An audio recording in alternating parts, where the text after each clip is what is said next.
Okay, let's unpack this.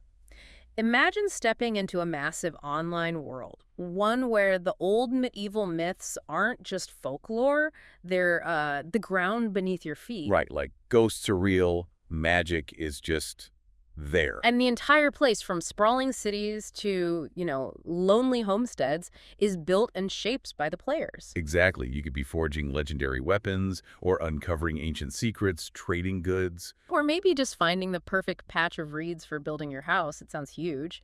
What does it truly mean to step into a social sandbox like PAX DEI, where the developers promise everyone matters? That's really the core of our deep dive today. We're looking at PAX DEI, a game with an incredibly ambitious vision, for a player-driven sandbox MMO. And we're navigating this using the sources you've put together for us, the official website laying out that vision, and the world design. Plus detailed guides on how building and crafting actually work in practice. Developer updates on major changes coming too, with verse 3, and yeah, including a significant wipe. A very significant wipe.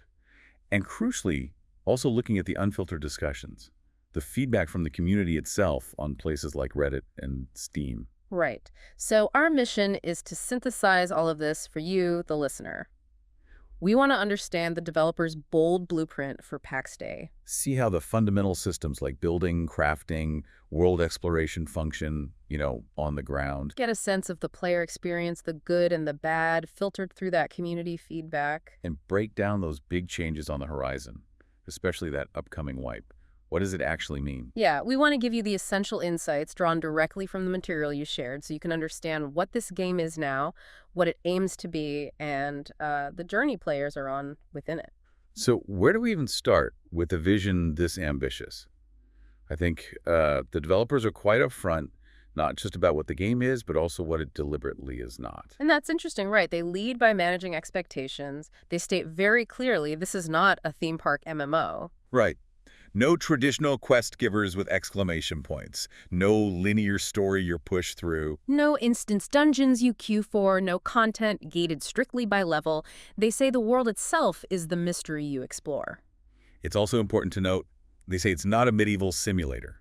Okay. While it draws heavily on medieval legends and themes, this is definitely a fantasy world where myths are real, magic is commonplace, monsters roam. It's not historical reenactment. And it's not strictly a survival game either. Well, yeah, you gather resources, craft, build from the ground up, things common in survival games. But they specify no hunger or sleep needs. And crucially, your claimed home plots can't be raided by other players or NPCs. That's a big difference. Huge. They believe it moves drastically away from the typical survival loop once player societies start forming. They also highlight it's not a fast-paced game. No max level to hit quickly. Building something substantial, like a proper stone house or a castle wall, takes considerable time and resources. Crafting high-tier gear is complex. Travel is intentionally slow. Makes logistics important, right? Definitely. Planning matters, especially when moving goods. The world's designed for exploration over the long haul, not instant gratification. And perhaps most fundamentally, it's not designed as a single-player experience. Right. While you can technically play solo and find things to do, the game is really balanced and designed with group play in mind. The most dangerous areas require coordination, numbers. Yeah, the developer's vision statement, it says, "A kingdom of one has no true king." It emphasizes that social interactions, both cooperative and competitive, are where the game finds its depth. Okay, so if it's none of those things, what is the core vision then? It's described as a vast, social sandbox MMO, steeped in medieval fantasy where those myths are literal. And the entire economy, the progression loop, it's all player-driven. Pretty much. Virtually every item is made by a player. The goal is to create emergent stories through meaningful social interaction within a persistent open world where, everything players build or do is visible to others. And this vision is built around 3 pillars, the sources say. That's right. First, homestead. The peaceful life. This is centered in the safe, designated heartlands areas. Places where players claim land, gather foundational resources, craft, build their homes, villages, that sort of thing. Exactly. Then second, adventure. Yeah. Venturing out. This involves going into the dangerous wildlands. For combat, right. Both PvE against the environment and potentially PvP against other players. And uncovering mysteries, seeking out rarer, higher-tier resources you just can't find safely at home. And the third pillar, civilization.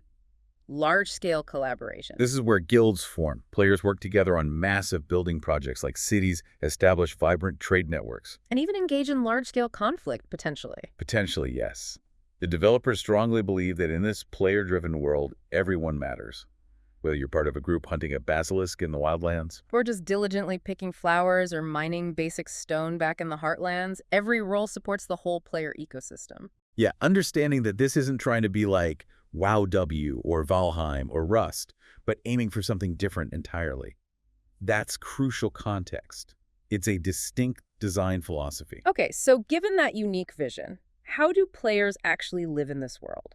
The sources seem to paint a picture of a landscape structured in layers. Yeah, that's a good way to put it. There are large regions, like Gallia, which is inspired by southwest France.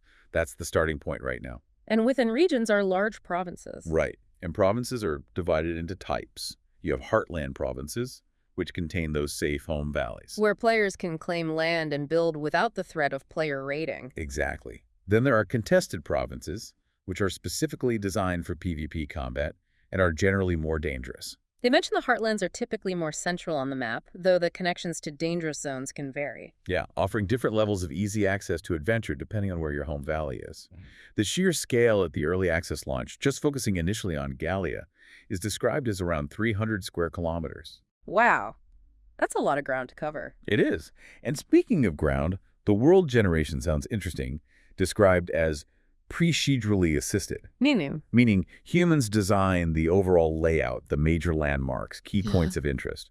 And then the computer fills in the detailed terrain, the organic elements, to make it feel cohesive and natural. They aim for verisimilitude, right? Making it feel believable, even with fantasy stuff. That's the goal. The world has different biomes too. Various types of forests, mountains, swamps, plains. And these influence things like plants and creatures you find there. They do. But interestingly, the sources note that mineral nodes where you find ore follow the underlying geology, not the biome. So you might find the same ore type in a forest mountain as in a swamp mountain if the rock structure is similar. Precisely. Which again emphasizes player knowledge. And what really stands out, based on the sources, is this emphasis on player discovery. The in-game map is helpful, apparently. It shows the whole province map, topography, biomes, marks specific fixed points like Petra Dei spawn points. Yeah, Petra Dei. What exactly are those again? The sources mention setting one as your home spawn point. Right, think of them like shrines or significant landmarks you discover out in the world. You can attune yourself to one. And making it your primary respawn point if you die. Exactly. Gives you a relatively safe starting point back in the world. Okay, so the map shows those, plus things like ruins or dungeons and excavation sites where ore deposits are likely. But here's the key limitation the sources stress. The map does not show player-built structures. No villages, no individual resource nodes. So it forces players to explore, learn the landscape through experience, and rely on shared knowledge within their group or community. Totally. Finding that perfect patch of a specific type of tree or ore isn't marked. You have to remember where you saw it, or someone has to tell you. Or maybe you trade maps. The sources even detail that one of the first major player-created guides was a huge, 72-page document just on trees. Yeah. Detailing 21 different species, their unique properties, where to find them, what they're used for. It really underscores the depth of knowledge the game expects players to build up. That's pretty intense. And it sounds like every resource, even the most basic ones you find early on, retains value throughout the game. That seems to be the design.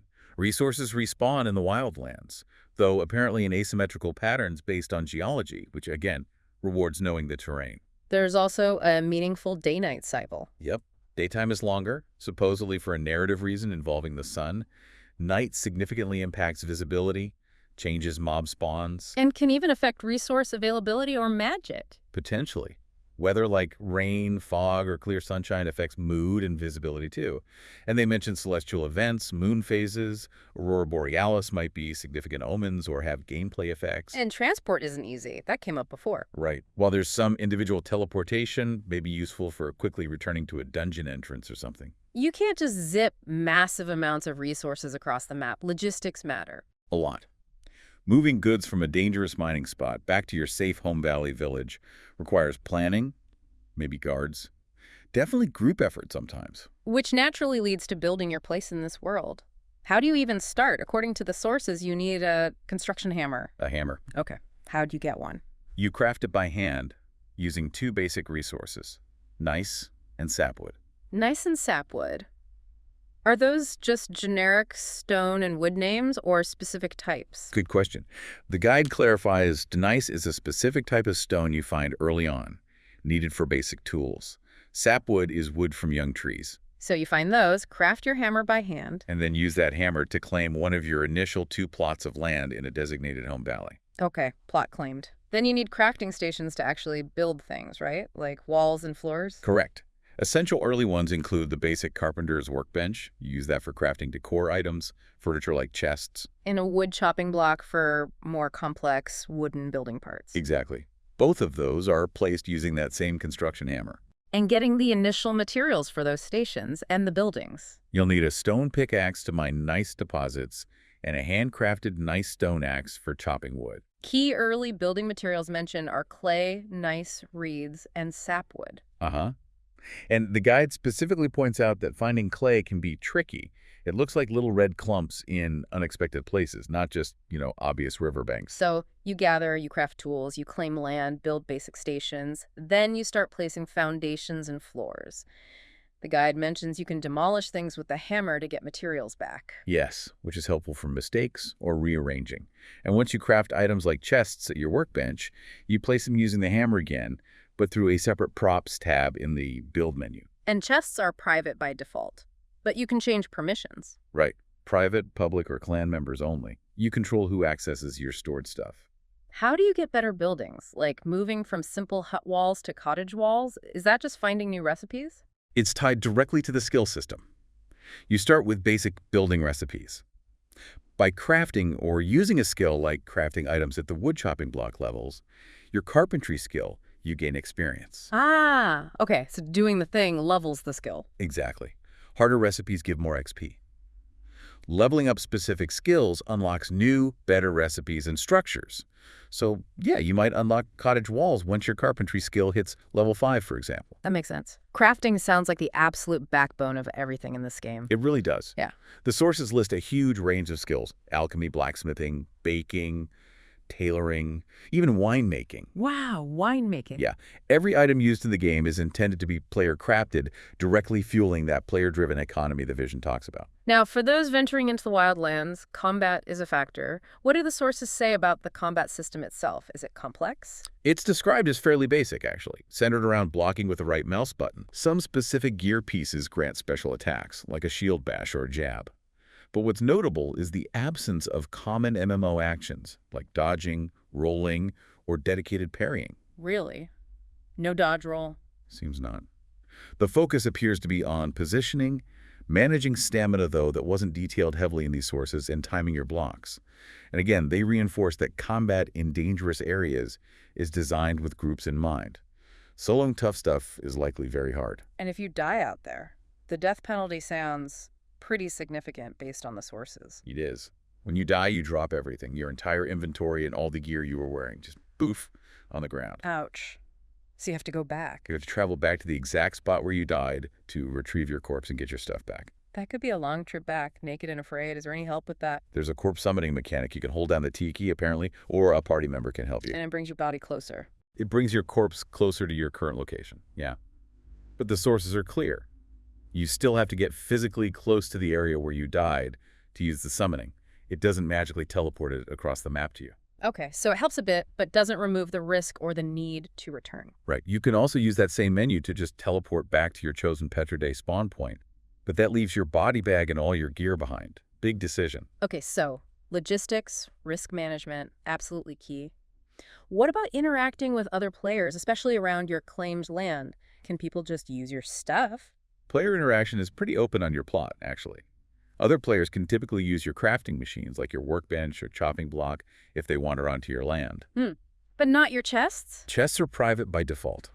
You have to explicitly change the permissions to allow public or clan access, so your stored goods are safe, unless you choose otherwise. And parties, how do they work?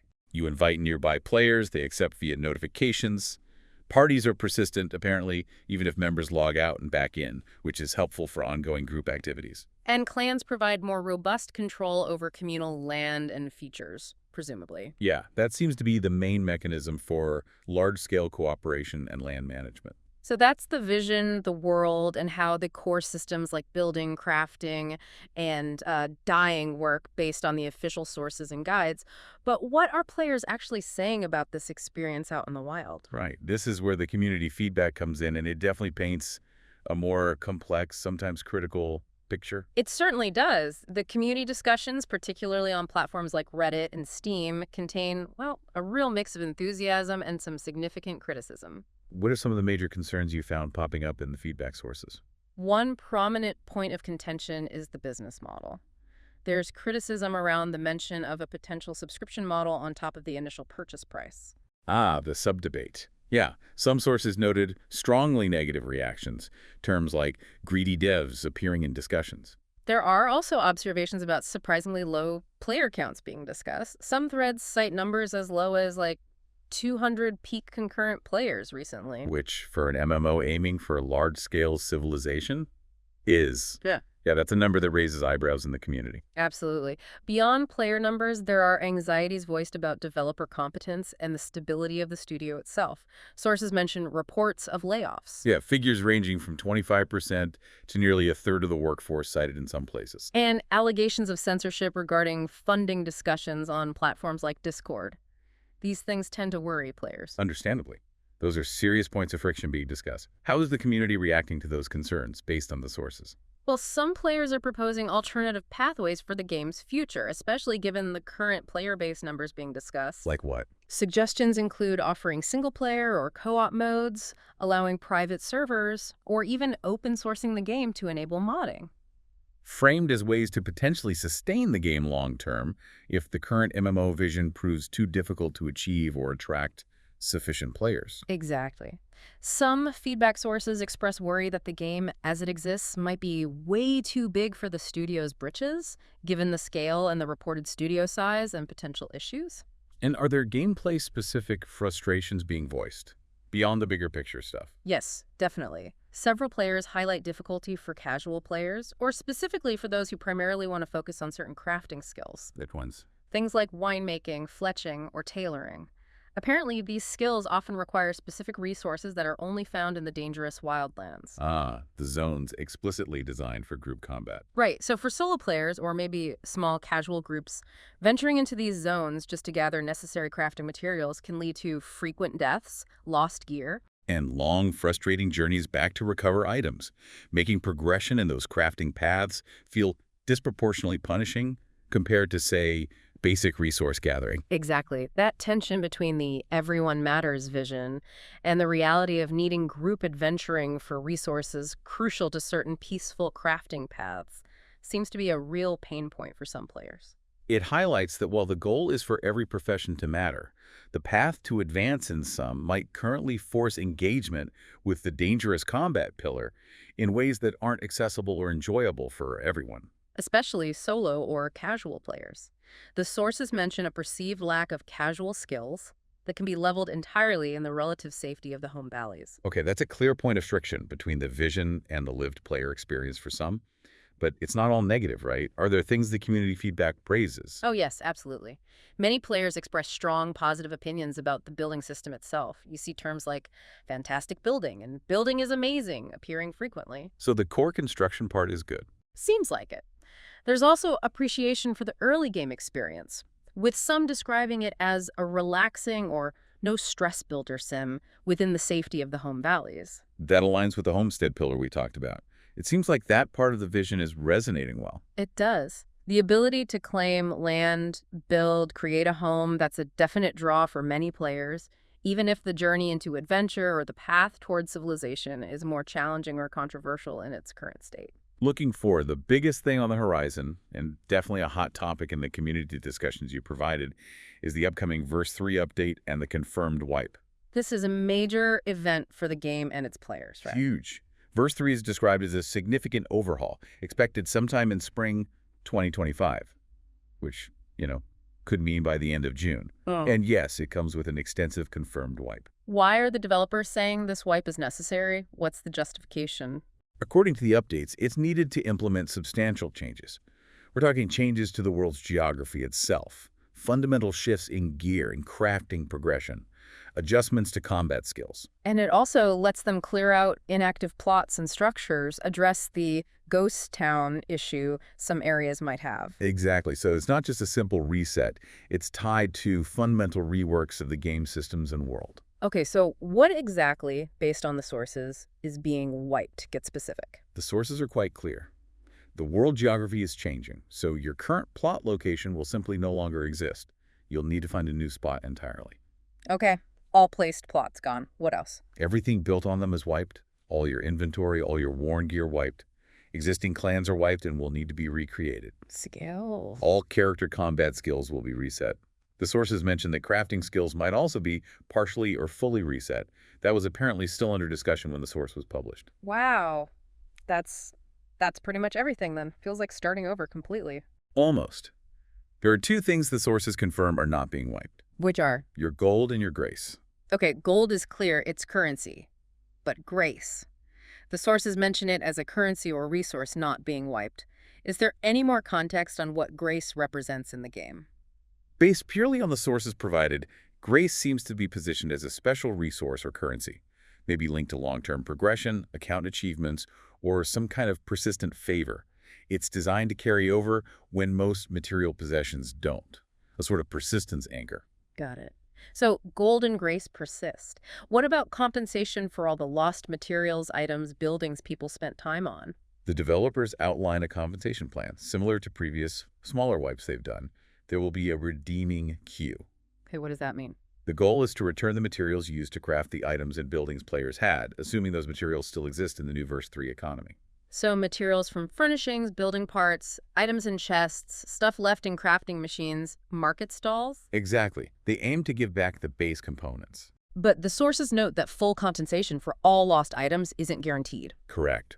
Because the changes in Verse 3 are so substantial, including potential changes to what materials exist or how they're used, providing a perfect 1.1 return on everything just isn't possible, they state. So you get materials back where possible?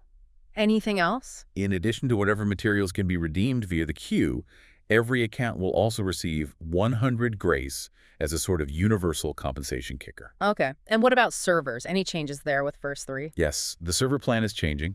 At the launch of Verse 3, they plan to open one large shard per region, EU, US, SEA, with increased capacity per shard. So fewer, bigger servers initially, no RP shard. No dedicated real-playing shard at first, though they mentioned they might open one later based on demand. And they also clarify that this Verse 3 wipe is likely the last one before the final release wipe. And that final release wipe, is that a total reset? Like absolutely everything? The sources indicate yes. The final release wipe will be a total database reset, wiping absolutely everything, including gold, grace, character progress, any remaining redeeming queues. Start from zero for the official launch. This Verse 3 wipe is a major step towards that, but not the ultimate final state. Okay, so we've covered the ambitious vision, the core mechanics of living and building, the real-world player experience and feedback, the good and the bad, and the significant changes coming with Verse 3 and this major wipe.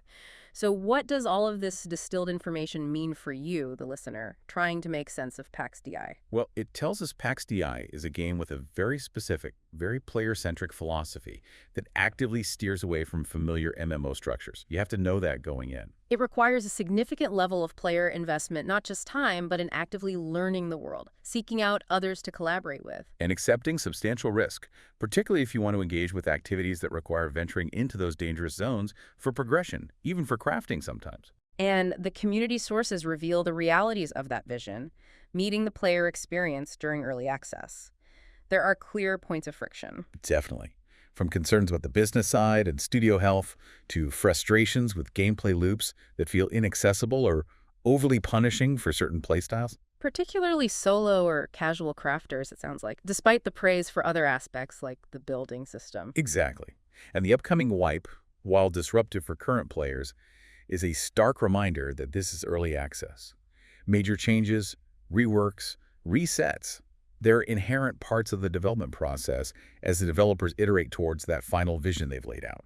Ultimately, whether PAX DEI is the right game for you right now depends heavily on how you feel about that unique social sandbox approach. Its heavy reliance on player interaction, emergent gameplay. It's intentionally slower pace, and just the realities of being in early access, including the potential for frustrating friction points and, yes, major wipes like the one coming. Does that align with what you're looking for? We've taken a deep dive into the blueprint and the build site of PAX Day, from the grand vision of a world built by players, To the concrete mechanics of laying foundations and facing death penalties. to the diverse voices of the players themselves navigating this experience, and that big reset button coming with verse 3. It's a world aiming to be truly alive, shaped by every action within it. So consider this. The vision for PAX Day is a world where every player, from the mightiest warrior to the humblest flower seller, matters. But we've also seen how the game's systems, particularly the need to venture into danger for certain resources and the serious consequences of death, can create friction points. Points that make it harder, maybe, for some playstyles to feel like they matter on their own terms, especially if they prefer peace over peril. So, in a sandbox designed for maximum player agency and interdependence, what's the true cost of making the paths of peaceful and adventurous playstyles so intertwined? And what does it take, both from the developers and refining the systems and the players, in forming those necessary social connections, to truly build a thriving, unified civilization out of all those diverse intentions and playstyles? Something to think about as this world continues its evolution through early access.